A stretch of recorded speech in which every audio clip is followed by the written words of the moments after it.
ಶ್ರೀ ಗಣಪತಿ ಶಾರದಾ ಗುರುಭ್ಯೋ ನಮಃ. ಯತ್ರ ಯೋಗೇಶ್ವರ ಕೃಷ್ಣೋ ಯತ್ರ ಪಾರ್ಥೋ ಧನುರ್ಧರಃ ತತ್ರ ಶ್ರೀ ವಿಜಯ ಭೂತಿರ್ಧ್ರುವ ನೀತಿರ್ಮತಿರ್ಮಮ. ಶ್ರೋತೃಗಳಿಗೆ ಶ್ರೀ ಅಳಸಿಂಗರಾಚಾರ್ಯ ವಿರಚಿತ ಶ್ರೀ ವ್ಯಾಸ ಮಹರ್ಷಿ ಪ್ರಣೀತ ಶ್ರೀಮನ್ ಮಹಾಭಾರತದ ಕರ್ಣ ಪರ್ವದಲ್ಲಿ ಕರ್ಣನು ದುರ್ಯೋಧನನ ಬಳಿಗೆ ಹೋಗಿ ಶಲ್ಯನು ತನಗೆ ಸಾರಥಿಯಾಗುವಂತೆ ಮಾಡಬೇಕೆಂದು ಪ್ರಾರ್ಥಿಸಿದುದು ಎಂಬ 22ನೆಯ ಅಧ್ಯಾಯಕ್ಕೆ ಸ್ವಾಗತ. ಆಗ ಧೃತರಾಷ್ಟ್ರನು, ಸಂಜಯ, ನಿಜವಾಗಿಯೂ ಅರ್ಜುನನು ತನ್ನ ಮನಸ್ಸಿಗೆ ತೋರಿದ ಹಾಗೆಲ್ಲ ನಮ್ಮ ಕಡೆಯವರೆಲ್ಲರನ್ನೂ ಕೊಂದು ಬಿಟ್ಟನಲ್ಲವೇ? ವಧೋದ್ಯತನಾದ ಆ ಅರ್ಜುನನ ಯುದ್ಧದಲ್ಲಿ ಕಾಲಾಂತಕನಾದರೂ ಕೊಲೆಯಿಂದ ತಪ್ಪಿಸಿಕೊಳ್ಳಬಲ್ಲನೆಂದು ನನಗೆ ತೋರಲಿಲ್ಲ. ಆ ಅರ್ಜುನನು ಏಕಾಕಿಯಾಗಿಯೇ ಸುಭದ್ರೆಯನ್ನು ಅಪಹರಿಸಿಕೊಂಡು ಬಂದನು. ಒಬ್ಬಂಟಿಗನಾಗಿಯೇ ಖಾಂಡವ ವನದಲ್ಲಿ ಅಗ್ನಿಯನ್ನು ತೃಪ್ತಿಪಡಿಸಿದನು. ಏಕಾಕಿಯಾಗಿಯೇ ಈ ಭೂಮಂಡಲವೆಲ್ಲವನ್ನು ಜಯಿಸಿ ಅರಸರೆಲ್ಲರಿಂದಲೂ ಕಪ್ಪವನ್ನು ತರಿಸಿದನು. ಆತನೊಬ್ಬನೇ ಅಸ್ತ್ರಧಾರಿಯಾಗಿ ನಿವಾತ ಕವಚರನ್ನು ಕೊಂದನು. ಏಕಾಕಿಯಾಗಿಯೇ ಬೇಡನ ವೇಷದಿಂದ ಬಂದ ಪರಮಶಿವನೊಡನೆ ಯುದ್ಧ ಮಾಡಿದನು. ಒಬ್ಬಂಟಿಗನಾಗಿಯೇ ಗಂಧರ್ವ ಯುದ್ಧದಲ್ಲಿ ಭರತ ವಂಶಜಾತರಾದ ದುರ್ಯೋಧನಾದಿಗಳನ್ನು ರಕ್ಷಿಸಿದನು. ಏಕಾಕಿಯಾಗಿಯೇ ಈಶ್ವರನನ್ನು ಸಂತೋಷಪಡಿಸಿದನು. ಆ ಅರ್ಜುನನೊಬ್ಬನಿಂದಲೇ ಉಗ್ರ ಪರಾಕ್ರಮಿಗಳಾದ ನಮ್ಮ ಕಡೆಯವರೆಲ್ಲರೂ ಪರಾಜಿತರಾದರು. ಆದರೇನು, ಅವರಲ್ಲಿ ಯಾರನ್ನೂ ನಾವು ನಿಂದಿಸುವುದಕ್ಕಿಲ್ಲ. ಎಲ್ಲರೂ ಸ್ತುತಿಗೆ ಪಾತ್ರರೇ. ಅವರೆಲ್ಲರೂ ಮಾಡಿದ ಸಾಹಸ ಕಾರ್ಯಗಳನ್ನು ತಿಳಿಸು. ಆಮೇಲೆ ದುರ್ಯೋಧನನು ಮಾಡಿದುದೇನು ಎಂದು ಕೇಳಲು ಸಂಜಯನು, ಓ ಮಹಾರಾಜ, ಆಗಿನ ಯುದ್ಧದಲ್ಲಿ ಎಷ್ಟೋ ಮಂದಿ ಗಾಯಪಟ್ಟರು. ಹಲವರಿಗೆ ಅವಯವಗಳು ಭಿನ್ನವಾದವು. ವಾಹನಗಳಿಂದ ತಳ್ಳಲ್ಪಟ್ಟವರು ಹಲವರು. ಕವಚಗಳನ್ನು, ಆಯುಧಗಳನ್ನು, ವಾಹನಗಳನ್ನು ಕಳೆದುಕೊಂಡವರು ಕೆಲವರು. ಮತ್ತು ಆಗ ಅಲ್ಲಲ್ಲಿ ದೀನ ಸ್ವರದಿಂದ ಅರಚುವವರು, ವ್ಯಾಕುಲಗೊಂಡವರು, ಪರಾಜಿತರಾದವರು ಹಲವರು. ಹೀಗೆ ಅನೇಕ ಕೌರವರು ಕಾಲಿನಿಂದ ಮೆಟ್ಟಿದಾಗಲೂ ಹಲ್ಲು ಕಿತ್ತ ಸರ್ಪವು ಹೇಗೋ ಹಾಗೆ ವೀರ್ಯಹೀನರಾಗಿ ಅವಮಾನಕ್ಕೆ ಪ್ರತಿಕ್ರಿಯೆಯನ್ನು ಮಾಡಲಾರದೆ ತಮ್ಮ ಸೈನ್ಯವಿದ್ದ ಸ್ಥಳಕ್ಕೆ ಹೋಗಿ ತಿರುಗಿ ಮಂತ್ರಾಲೋಚನೆ ಮಾಡಿದರು. ಆಗ ಕರ್ಣನು ಕೋಪಗೊಂಡ ಸರ್ಪದಂತೆ ಬುಸುಗುಟ್ಟುತ್ತಾ ಕೈ ಕೈ ಹಿಸುಕುತ್ತಾ ನಿನ್ನ ಮಗನನ್ನು ನೋಡಿ, ಮಿತ್ರ ದುರ್ಯೋಧನ, ಅರ್ಜುನನು ಬಹಳ ಪ್ರಯತ್ನಶೀಲನು, ಶೂರನು, ಸಮರ್ಥನು, ಎಂತಹ ಸ್ಥಿತಿಯಲ್ಲಿಯೂ ಎದೆಗುಂದುವವನಲ್ಲ. ಕೃಷ್ಣನು ಕೂಡ ಸಮಯಕ್ಕೆ ತಕ್ಕಂತೆ ಆ ಅರ್ಜುನನಿಗೆ ಬೋಧಿಸುತ್ತಿರುವನು. ಆದರೆ ಈಗ ನಾವು ಅವನ ಅಸ್ತ್ರ ಪ್ರಯೋಗದಿಂದ ಅಕಸ್ಮಾತ್ತಾಗಿ ವಂಚಿಸಲ್ಪಟ್ಟೆವು. ಆದರೇನು, ನಾನು ನಾಳೆ ಅವನ ಸಂಕಲ್ಪಗಳನ್ನೆಲ್ಲ ಮುರಿಯುವೆನು ನೋಡು ಎಂದನು.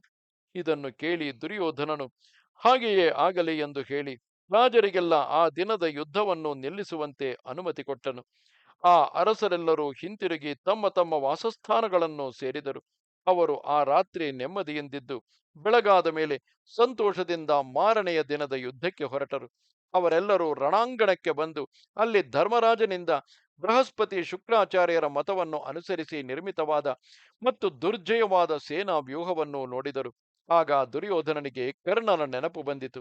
ಆ ಕರ್ಣನು ಮಹಾವೀರ್ಯವಂತನು, ಎತ್ತಿನ ಹಿರಳಿನಂತೆ ದೃಢವಾದ ಬಾಹುಗಳುಳ್ಳವನು, ಶತ್ರುನಾಶದಲ್ಲಿ ದೃಢ ಸಂಕಲ್ಪವುಳ್ಳವನು, ಯುದ್ಧದಲ್ಲಿ ಇಂದ್ರನಿಗೆ ಸಮಾನನು, ಬಲದಲ್ಲಿ ದೇವಗಣಗಳನ್ನು ಮೀರಿಸಿದವನು, ವೀರ್ಯದಲ್ಲಿ ಕಾರ್ತವೀರ್ಯ ಅರ್ಜುನನಿಗೆ ಸಮಾನನು. ಸೈನಿಕರ ಮನಸ್ಸು ಪ್ರಾಣ ಸಂಕಟ ಕಾಲಗಳಲ್ಲಿ ಪ್ರಿಯ ಬಂಧುವನ್ನು ನೆನೆಸುವ ಹಾಗೆ ಆ ಆಗ ಧನುರ್ಧಾರಿಯು ಸೂತಪುತ್ರನೂ ಆದ ಕರ್ಣನ ಕಡೆಗೆ ದುರ್ಯೋಧನನ ಮನಸ್ಸು ಹೋಯಿತು. ಆಗ ಧೃತರಾಷ್ಟ್ರನು, ಓ ಸೂತ, ಆಮೇಲೆ ಮಂದಬುದ್ಧಿಯುಳ್ಳ ದುರ್ಯೋಧನನು ಏನು ಮಾಡಿದನು? ಯುದ್ಧವು ತಿರುಗಿ ಪ್ರಾರಂಭವಾಗಿ ಚಳಿಯಿಂದ ನಡುಗುತ್ತಿರುವವರಿಗೆ ಸೂರ್ಯನು ಕಂಡ ಹಾಗೆ ನಿಮಗೆ ಆಗ ರಾಧೇಯನು ಕಾಣಿಸಿದನಷ್ಟೇ. ಆ ಯುದ್ಧದಲ್ಲಿ ಅರ್ಜುನನಿಂದ ಅಧಿಕವಾಗಿ ನೊಂದು ಬಂದ ದುರ್ಯೋಧನನನ್ನು ಅತ್ತಲಾಗಿ ಮಹಾಪರಾಕ್ರಮವನ್ನು ತೋರಿಸುತ್ತಿರುವ ಇತರ ಪಾಂಡವ ವೀರರನ್ನು ಕಂಡಾಗ ಕರ್ಣನು ಪಾಂಡುಪುತ್ರರನ್ನು ಹೇಗೆ ಎದುರಿಸಿದನು? ಪಾಂಡವರು ಆ ಸೂತಪುತ್ರನೊಡನೆ ಯುದ್ಧ ಮಾಡಿದ ರೀತಿಯು ಹೇಗೆ? ಮಹಾಬಾಹುವಾದ ಕರ್ಣನೊಬ್ಬನೇ ಸೃಂಜಯರೊಡಗೂಡಿದ ಸಮಸ್ತ ಪಾಂಡವರನ್ನು ಕೊಲ್ಲಬಲ್ಲನು. ಆ ಕರ್ಣನ ಭುಜಬಲವು ಇಂದ್ರನ ಮತ್ತು ಉಪೇಂದ್ರನ ಭುಜಬಲಕ್ಕೆ ಸಮಾನವಾದುದು. ಆತನ ಶಸ್ತ್ರಗಳು ಮಹಾಘೋರವಾದವು. ಅವನ ಸಾಮರ್ಥ್ಯವು ಪ್ರಬಲವಾದುದು. ಅವನನ್ನು ನಂಬಿಯೇ ದುರ್ಯೋಧನನು ಇಷ್ಟು ಮದೋನ್ಮತ್ತನಾಗಿರುವನು.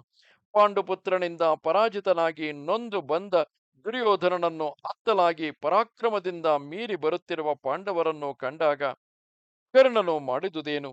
ದುರ್ಯೋಧನನು ಆ ಯುದ್ಧದಲ್ಲಿ ಕರ್ಣನನ್ನು ನಂಬಿಯೇ ಪುತ್ರ ಮಿತ್ರರೊಡನೆಯೂ ಕೃಷ್ಣನೊಡನೆಯೂ ಕೂಡಿದ ಆ ಪಾಂಡವರನ್ನು ಜಯಿಸಲು ತಿರುಗಿ ಉತ್ಸಾಹಗೊಂಡನು. ಅವನು ಆ ದುಷ್ಟ ಶಕುನಿಯನ್ನೇ ಮಹಾ ನೀತಿವಂತನೆಂದು ಹೇಳುವನು.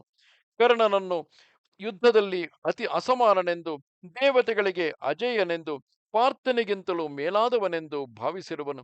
ಆ ದುರ್ಯೋಧನನ ಮನಸ್ಸಿನಲ್ಲಿ ಯಾವಾಗಲೂ ಕರ್ಣನೊಬ್ಬನೇ ಯುದ್ಧದಲ್ಲಿ ಸೋಮಕರೊಡಗೂಡಿದ ಪಾಂಡವರನ್ನೆಲ್ಲ ಜಯಿಸಿ ಬಿಡುವನು ಎಂಬ ನಂಬಿಕೆಯು ನೆಲೆಗೊಂಡಿರುವುದು. ಮಂದಬುದ್ಧಿಯುಳ್ಳ ದುರ್ಯೋಧನನು ಇದೇ ವಿಷಯವನ್ನು ನನ್ನ ಮುಂದೆಯೂ ಯಾವಾಗಲೂ ಹೊಗಳುತ್ತಿದ್ದನು. ಆದರೇನು, ಪರಾಕ್ರಮಶಾಲಿಯಾದ ಆ ಕರ್ಣನೇ ಯುದ್ಧದಲ್ಲಿ ಪಾಂಡುಪುತ್ರರನ್ನು ಅಡಗಿಸಲಾರದೆ ಹೋದನೆಂದರೆ ಇನ್ನು ನಿಜವಾಗಿ ದೈವವೇ ಪ್ರಬಲವು. ಹಾ ಕಷ್ಟವೇ, ಆ ದ್ಯೂತದ ಪರಿಣಾಮವಲ್ಲವೇ ಇಷ್ಟು ಘೋರವಾಗಿ ತಿರುಗಿತು. ಸಂಜಯ, ದುರ್ಯೋಧನನಿಂದ ಉಂಟಾದ ಆ ಯುದ್ಧಾದಿ ನಾನಾ ದುಃಖಗಳನ್ನೆಲ್ಲ ನಾನು ಸಹಿಸಿದೆನು. ಆ ಶಕುನಿಯನ್ನು ನನ್ನ ಮಗನು ಬಹಳ ನೀತಿವಂತನೆಂದು ಭಾವಿಸಿರುವನು. ಹಾಗೆಯೇ ಕರ್ಣನನ್ನು ನೀತಿವಂತನೆಂದು ವೀರ್ಯವಂತನೆಂದು ತಿಳಿದು ಅವರಿಬ್ಬರನ್ನು ಯಾವಾಗಲೂ ಅನುಸರಿಸುವನು. ಆದರೇನು ಸಂಜಯ, ಯುದ್ಧಾರಂಭವಾದುದು ಮೊದಲು ಪ್ರತಿದಿನವೂ ನಾನು ನನ್ನ ಮಕ್ಕಳ ಸಾವನ್ನು ಪರಾಜಯವನ್ನು ಕೇಳುವಂತಾಗಿದೆಯೇ ಹೊರತು ಪಾಂಡವರ ಕಡೆಯಲ್ಲಿ ಒಬ್ಬನಾದರೂ ಸತ್ತ ಹಾಗೆ ತಿಳಿಯಲಿಲ್ಲ. ಪಾಂಡವರು ಕೌರವ ಸೈನ್ಯದ ಮಧ್ಯದಲ್ಲಿ ಸ್ತ್ರೀಯರ ನಡುವೆ ಹೇಗೋ ಹಾಗೆ ಲೀಲಾ ಮಾತ್ರದಿಂದ ಪ್ರವೇಶಿಸುವರು. ಮನುಷ್ಯ ಬಲಕ್ಕಿಂತಲೂ ದೈವ ಬಲವೇ ಮೇಲಾದುದಲ್ಲವೇ ಎಂದನು. ಆಗ ಸಂಜಯನು, ಓ ರಾಜ, ಇವೆಲ್ಲಕ್ಕೂ ಹಿಂದೆ ನೀನು ನಡೆಸಿದ ಅಧರ್ಮ ಕೃತ್ಯವೇ ಕಾರಣವೆಂದು ತಿಳಿ. ಆದುದಾಯಿತು. ಹಿಂದೆ ನಡೆದು ಹೋದುದನ್ನು ಕುರಿತು ಚಿಂತಿಸುವವನಿಗೆ ಕಾರ್ಯವು ಕೈಗೂಡುವುದಿಲ್ಲ. ಅಂತಹವನು ಬರೀ ಮನೋವ್ಯಾಕುಲದಿಂದ ಕ್ಷಯಿಸುವನು. ನೀನು ವಿವೇಕಶಾಲಿಯಾಗಿದ್ದು ಕೂಡ ಯುಕ್ತವನ್ನು ಯೋಚಿಸದಿದ್ದುದರಿಂದ ಕಾರ್ಯವು ನಿನ್ನ ಕೈಬಿಟ್ಟು ಈಗ ಬಹುದೂರಕ್ಕೆ ಹೋಯಿತು. ಓ ರಾಜ, ಪಾಂಡವರೊಡನೆ ಯುದ್ಧವು ಬೇಡವೆಂದು ಹಿಂದೆಯೇ ನಿನಗೆ ತಿಳಿಸಿದ್ದೆನು. ಆದರೆ ಆ ಪಾಂಡವರಲ್ಲಿ ನಿನಗಿದ್ದ ವೈರದಿಂದ ಆ ಮಾತನ್ನು ನೀನು ಲಕ್ಷ್ಯ ಮಾಡಲಿಲ್ಲ. ಆ ಪಾಂಡುಪುತ್ರರ ವಿಷಯದಲ್ಲಿ ನೀನು ಘೋರ ಪಾಪಗಳನ್ನು ಮಾಡಿದೆ. ನಿನ್ನ ನಿಮಿತ್ತದಿಂದಲೇ ಈಗ ಅನೇಕ ರಾಜರಿಗೆ ಘೋರವಾದ ಕ್ಷಯವು ಸಂಭವಿಸಿತು. ಓ ಭರತ ಕುಲೋತ್ತಮ, ಕಳೆದು ಹೋದುದರ ವಿಷಯವಾಗಿ ನೀನು ಈಗ ವ್ಯಸನಪಟ್ಟು ಫಲವೇನು? ಇನ್ನೂ ಘೋರವಾದ ಅನೇಕ ವಿಷಯಗಳನ್ನು ನಿನಗೆ ವಿವರಿಸುವೆನು ಕೇಳು. ಭಯಂಕರವಾದ ಮತ್ತೊಂದು ಮಹಾವಿಪತ್ತು ಸಂಭವಿಸಿತು. ರಾತ್ರಿಯು ಕಳೆದೊಡನೆ ಕರ್ಣನು ದುರ್ಯೋಧನ ರಾಜನ ಬಳಿಗೆ ಬಂದು ಹೀಗೆಂದನು. ಓ ರಾಜ, ಈಗ ನಾನು ಪಾಂಡವರೊಡನೆ ಯುದ್ಧ ಮಾಡಲು ಹೋಗುವೆನು. ಈ ಯುದ್ಧದಲ್ಲಿ ಆ ಪಾರ್ಥನನ್ನು ನಾನಾದರೂ ಕೊಲ್ಲುವೆನು, ಅಥವಾ ಅವನಾದರೂ ನನ್ನನ್ನು ಕೊಲ್ಲಲಿ. ನನಗೂ ಅರ್ಜುನನಿಗೂ ಬೇರೆ ಹಲವು ಕಾರ್ಯಗಳಿದ್ದುದರಿಂದ ಇದುವರೆವಿಗೂ ನನಗೂ ಅವನಿಗೂ ನೇರವಾಗಿ ಯುದ್ಧವು ಸಂಭವಿಸಲಿಲ್ಲ. ಈಗ ನನ್ನ ಸಂಕಲ್ಪವನ್ನು ಹೇಳುವೆನು ಕೇಳು. ಈ ಯುದ್ಧದಲ್ಲಿ ನಾನು ಪಾರ್ಥನನ್ನು ಕೊಲ್ಲದೆ ಹಿಂತಿರುಗುವವನಲ್ಲ. ಈಗಲಾದರೂ ನಮ್ಮ ಸೈನ್ಯದಲ್ಲಿ ಉತ್ತಮ ವೀರರೆಲ್ಲರೂ ಹತರಾಗಿ ನನ್ನಲ್ಲಿದ್ದ ಇಂದ್ರದತ್ತವಾದ ಶಕ್ತಿಯನ್ನು ನಾನು ಕಳೆದುಕೊಂಡ ಮೇಲೆ ಈಗ ಯುದ್ಧಕ್ಕಾಗಿ ನಿಂತ ನನ್ನನ್ನು ಪಾರ್ಥನು ಎದುರಿಸುವನು. ಇದು ಒಂದು ವಿಷಯದಲ್ಲಿ ಒಳ್ಳೆಯದೇ ಆಯಿತು. ಏಕೆಂದರೆ ಈಗ ನನ್ನ ಮತ್ತು ಅರ್ಜುನನ ದಿವ್ಯಾಸ್ತ್ರ ಪ್ರಭಾವಗಳನ್ನು ನೀನು ಚೆನ್ನಾಗಿ ತಿಳಿಯಬಹುದು. ಶತ್ರುವಿನ ಪ್ರಬಲ ಪ್ರಯತ್ನವನ್ನು ನಾಶ ಮಾಡುವುದರಲ್ಲಿಯೂ, ಹಸ್ತಲಾಘವದಲ್ಲಿಯೂ, ದೂರದಿಂದ ಗುರಿ ನೋಡಿ ಹೊಡೆಯುವುದರಲ್ಲಿಯೂ, ಸಾಮರ್ಥ್ಯದಲ್ಲಿಯೂ, ಅಸ್ತ್ರ ಪ್ರಯೋಗ ಚಾತುರ್ಯದಲ್ಲಿಯೂ ಆ ಸವ್ಯಸಾಚಿಯು ನನಗೆ ಎಂದಿಗೂ ಸಮಾನನಾಗುವುದಿಲ್ಲ. ದೇಹಬಲ, ಮನೋಬಲ, ವಿಜ್ಞಾನ, ವಿಕ್ರಮ, ವೀರ್ಯಗಳೊಂದರಲ್ಲಿಯೂ ಅರ್ಜುನನು ನನಗೆ ಸಾಟಿಯಲ್ಲ. ನನ್ನಲ್ಲಿ ಎಲ್ಲ ಆಯುಧಗಳಿಗಿಂತಲೂ ಉತ್ತಮವೆನಿಸಿ ವಿಜಯವೆಂದು ಪ್ರಸಿದ್ಧಿಗೊಂಡ ಯಾವ ಬಿಲ್ಲುಂಟೋ ಅದು ಇಂದ್ರನಿಗಾಗಿ ಹಿಂದೆ ವಿಶ್ವಕರ್ಮನಿಂದ ನಿರ್ಮಿಸಲ್ಪಟ್ಟದು. ಇಂದ್ರನು ಯಾವ ಬಿಲ್ಲಿನಿಂದ ಅಸುರ ಸಮೂಹಗಳನ್ನು ಕೊಂದನೋ, ಯಾವ ಬಿಲ್ಲಿನ ಶಬ್ದದಿಂದಲೇ ದೈತ್ಯ ರಾಕ್ಷಸರಿಗೆಲ್ಲ ಭ್ರಮೆಯುಂಟಾಯಿತು, ಆ ಸರ್ವೋತ್ತಮವಾದ ಬಿಲ್ಲನ್ನು ಇಂದ್ರನು ಪರಶುರಾಮನಿಗೆ ಕೊಟ್ಟನು. ಅದನ್ನು ಪರಶುರಾಮನು ನನಗೆ ಕೊಟ್ಟನು. ಅದೇ ಬಿಲ್ಲಿನಿಂದ ಈಗ ನಾನು ದುರ್ಜಯನೂ ಮಹಾಬಾಹುವೂ ಆದ ಅರ್ಜುನನನ್ನು ಎದುರಿಸುವೆನು. ರಾಕ್ಷಸರೆಲ್ಲರನ್ನೂ ಇಂದ್ರನು ಜಯಿಸಿದಂತೆಯೇ ನಾನು ಎಲ್ಲ ಪಾಂಡವರನ್ನು ಜಯಿಸುವೆನು. ಪರಶುರಾಮನು ಯಾವ ಬಿಲ್ಲಿನಿಂದ ಈ ಭೂಮಂಡಲವೆಲ್ಲವನ್ನು 21 ಜಯಿಸಿ ಆಮೇಲೆ ನನಗೆ ಅನುಗ್ರಹಿಸಿಕೊಟ್ಟನೋ ಅದೇ ಬಿಲ್ಲನ್ನು ಈಗ ನಾನು ಹಿಡಿದಿರುವೆನು. ಇದು ಗಾಂಡೀವಕ್ಕಿಂತಲೂ ಮೇಲಾದುದು. ಆ ಭೃಗುರಾಮನೇ ಇದರ ಮಹಿಮೆಯೆಲ್ಲವನ್ನು ನನಗೆ ತಿಳಿಸಿರುವನು. ಪರಶುರಾಮನು ಕೊಟ್ಟ ಆ ಬಿಲ್ಲಿನಿಂದಲೇ ಈಗ ಅರ್ಜುನನೊಡನೆ ಯುದ್ಧ ಮಾಡುವೆನು. ಇದರಿಂದಲೇ ಆ ವೀರನಾದ ಅರ್ಜುನನನ್ನು ಯುದ್ಧದಲ್ಲಿ ಬಂಧುಗಳೊಡನೆ ಕೊಂದು ನಿನ್ನನ್ನು ಸಂತೋಷಪಡಿಸುವೆನು ನೋಡು. ರಾಜ, ವೀರರೆಲ್ಲರೂ ಹತರಾಗಿ ಪರ್ವತಾರಣ್ಯ ದ್ವೀಪಗಳೊಡಗೂಡಿದ ಪರ್ವತಾರಣ್ಯ ದ್ವೀಪಗಳೊಡಗೂಡಿದ ಸಮುದ್ರಾವೃತವಾದ ಈ ಭೂಮಿಯು ಇನ್ನು ನಿನ್ನ ಪುತ್ರ ಪೌತ್ರರಿಗೆ ಸ್ಥಿರಪಡಲಿ. ಧರ್ಮಾಸಕ್ತನಾದ ಜಿತೇಂದ್ರಿಯನಿಗೆ ಸಿದ್ಧಿಯುಂಟಾಗುವಂತೆ ನಮಗೆ ಕಾರ್ಯಸಿದ್ಧಿಯು ನಿಶ್ಚಯವು. ನಿನ್ನ ಪ್ರಿಯಕ್ಕಾಗಿ ಮಾಡುವ ಕಾರ್ಯದಲ್ಲಿ ನನಗೆ ಅಸಾಧ್ಯವಾದುದು ಯಾವುದೊಂದೂ ಇಲ್ಲ. ಅಗ್ನಿಯ ವೇಗವನ್ನು ವೃಕ್ಷವು ಹೇಗೋ ಹಾಗೆ ನನ್ನ ಪರಾಕ್ರಮವನ್ನು ಸಹಿಸಲು ಆ ಅರ್ಜುನನು ಶಕ್ತನೇ ಅಲ್ಲ. ಆದರೆ ನಾನು ಅರ್ಜುನನಿಗಿಂತಲೂ ಯಾವ ಭಾಗದಲ್ಲಿ ಕಡಿಮೆ ಎಂಬುದನ್ನು ಈಗ ನಿನಗೆ ತಿಳಿಸುವುದು ಅವಶ್ಯವಾಗಿ ತೋರಿದೆ. ಅದನ್ನು ಹೇಳಿಬಿಡುವೆನು ಕೇಳು. ಅರ್ಜುನನ ಬಿಲ್ಲಿನ ನಾಣು ದೇವ ಸಂಬಂಧವುಳ್ಳದ್ದು. ಅವನ ಬತ್ತಳಿಕೆಗಳೆರಡು ಅಕ್ಷಯಗಳು. ಆ ಅರ್ಜುನನಿಗೆ ಸಾರಥಿಯಾಗಿರುವವನು ಸಾಕ್ಷಾತ್ ವಾಸುದೇವನು. ನನಗೆ ಇದೊಂದು ಅದೊಂದು ಇಲ್ಲ. ಆದರೇನು, ಆ ಅರ್ಜುನನಲ್ಲಿ ದಿವ್ಯ ಶಕ್ತಿಯುಳ್ಳ ಗಾಂಧೀವವೆಂಬ ಮಹಾಧನುಸ್ಸಿರುವಂತೆ ನನ್ನಲ್ಲಿಯೂ ಅದರಂತೆಯೇ ಮಹಾಮಹಿಮೆಯುಳ್ಳ ವಿಜಯವೆಂಬ ದಿವ್ಯ ಧನುಸ್ಸುಂಟು. ಆ ಒಂದು ಧನುರ್ ಮಾತ್ರದಿಂದಲೇ ನಾನು ಪಾರ್ಥನಿಗಿಂತಲೂ ಮೇಲಾದವನು. ಪಾರ್ಥನು ನನಗಿಂತಲೂ ಬೇರೆ ಯಾವ ಭಾಗದಲ್ಲಿ ಮೇಲೆಂಬುದನ್ನು ತಿಳಿಸುವೆನು ಕೇಳು. ಸರ್ವಲೋಕ ನಮಸ್ಕೃತನಾದ ದಾಶಾರ್ಹನು ಆ ಅರ್ಜುನನ ಕುದುರೆಯ ಕಡಿವಾಣಗಳನ್ನು ಹಿಡಿದಿರುವನು. ಲೋಕರಕ್ಷಕನಾದ ಆ ಕೃಷ್ಣನೇ ಆತನ ರಥವನ್ನು ರಕ್ಷಿಸುತ್ತಿರುವನು. ಸುವರ್ಣಾಲಂಕಾರಗಳಿಂದ ಕೂಡಿದ ಅವನ ಉತ್ತಮ ರಥವು ಅಗ್ನಿಯಿಂದ ಅನುಗ್ರಹಿಸಿಕೊಡಲ್ಪಟ್ಟುದಲ್ಲದೆ ಮನೋವೇಗವುಳ್ಳ ಆತನ ರಥದ ಕುದುರೆಗಳು ಅವಧ್ಯಗಳು. ಆತನ ವಾನರ ಧ್ವಜವು ಭಯಂಕರವಾಗಿರುವುದು.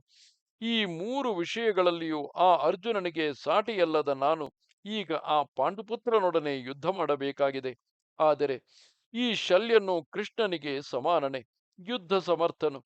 ಈತನು ನನಗೆ ಸಾರಥ್ಯವನ್ನು ಮಾಡುವುದಾದರೆ ನಿನಗೆ ಜಯವು ನಿಶ್ಚಯವು. ಶತ್ರುಗಳಿಗೆ ಅವಧ್ಯನೆನಿಸಿದ ಶಲ್ಯನು ಈಗ ನನಗೆ ಸಾರಥಿಯಾಗುವಂತೆ ಮಾಡು. ನನಗೆ ಬೇಕಾದ ಧನುಸ್ಸುಗಳನ್ನು ಬಾಣಗಳನ್ನು ಬಂಡಿಗಳಲ್ಲಿ ತುಂಬಿಸಿ ಕಳುಹಿಸು. ಓ ರಾಜೇಂದ್ರ, ದಿವ್ಯಾಶ್ವಗಳನ್ನು ಹೂಡಿದ ಉತ್ತಮ ರಥಗಳು ನನ್ನನ್ನು ಹಿಂಬಾಲಿಸಲಿ. ಈ ಸಾಧನೆಗಳಿದ್ದರೆ ನಾನೇ ಅರ್ಜುನನಿಗಿಂತ ಮೇಲೆನಿಸುವೆನು. ಈ ಶಲ್ಯನು ಕೃಷ್ಣನಿಗಿಂತಲೂ ಉತ್ತಮನು, ನಾನು ಅರ್ಜುನನಿಗಿಂತಲೂ ಮೇಲಾದವನು. ಶತ್ರುವೀರರನ್ನು ಕೊಲ್ಲುವ ದಾಶಾರ್ಹನು ಅಶ್ವಹೃದಯವನ್ನು ಬಲ್ಲಂತೆಯೇ ಮಹಾರಥನಾದ ಶಲ್ಯನಿಗೂ ಇದು ಚೆನ್ನಾಗಿ ತಿಳಿದಿರುವುದು. ಬಾಹುಬಲದಲ್ಲಿ ಆ ಮದ್ರರಾಜನಿಗೆ ಸಮಾನನಾದವನು ಬೇರೊಬ್ಬನಿಲ್ಲ.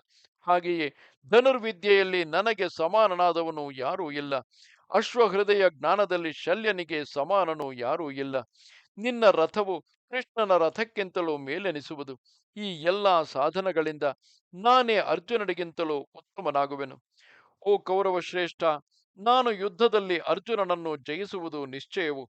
ಇಂದ್ರನೊಡಗೂಡಿದ ದೇವತೆಗಳಾದರೂ ನನ್ನನ್ನು ಎದುರಿಸಲಾರರು. ಓ ಮಹಾರಾಜ, ನೀನು ಈ ಕಾರ್ಯವನ್ನು ನೆರವೇರಿಸು. ಈ ಸುಸಮಯವನ್ನು ಕಳೆದುಕೊಳ್ಳಬೇಡ. ನಾನು ಹೇಳಿದಂತೆ ಮಾಡಿದರೆ ಆಗ ನೀನು ನನಗೆ ಬೇರೆಲ್ಲವನ್ನೂ ನೆರವೇರಿಸಿಕೊಟ್ಟಂತೆಯೇ ಆಗುವುದು. ಈಗ ನಾನು ಯುದ್ಧದಲ್ಲಿ ಏನು ಮಾಡುವೆನೋ ನಿನಗೆ ತಿಳಿಯುವುದು. ಸರ್ವ ವಿಧದಲ್ಲಿಯೂ ಯುದ್ಧದಲ್ಲಿ ಪಾಂಡವರನ್ನು ತಪ್ಪದೆ ಜಯಿಸುವೆನು. ಯುದ್ಧದಲ್ಲಿ ದೇವಾಸುರರೇ ನನ್ನನ್ನು ಎದುರಿಸಲಾರದಿರುವಾಗ ಇನ್ನು ಮನುಷ್ಯ ಮಾತ್ರರಾದ ಪಾಂಡವರೆಷ್ಟು ಮಾತ್ರದವರು ಎಂದನು. ರಣವೀರನಾದ ಕರ್ಣನ ಈ ಮಾತುಗಳನ್ನು ಕೇಳಿ ನಿನ್ನ ಮಗನು ಸಂತೋಷಗೊಂಡು ರಾಧೇಯನನ್ನು ಸ್ತುತಿಸುತ್ತಾ, ಓ ಕರ್ಣ, ನೀನು ಹೇಳುವಂತೆಯೇ ಎಲ್ಲವನ್ನೂ ನಡೆಸುವೆನು. ಬಾಣದ ಪೆಟ್ಟಿಗೆಗಳಿಂದಲೂ ಉತ್ತಮಾಶ್ವಗಳಿಂದಲೂ ಕೂಡಿದ ರಥಗಳು ನಿನ್ನನ್ನು ಹಿಂಬಾಲಿಸುವವು. ನಿನಗಾಗಿ ದಿವ್ಯಾಸ್ತ್ರ ಶಸ್ತ್ರಗಳಿಂದ ತುಂಬಿದ ಬಂಡಿಗಳು ಹೊರಡುವವು. ನಾನು ಬೇರೆ ಎಲ್ಲ ಅರಸರು ನಿನ್ನನ್ನು ಹಿಂಬಾಲಿಸುವೆವು ಎಂದನು.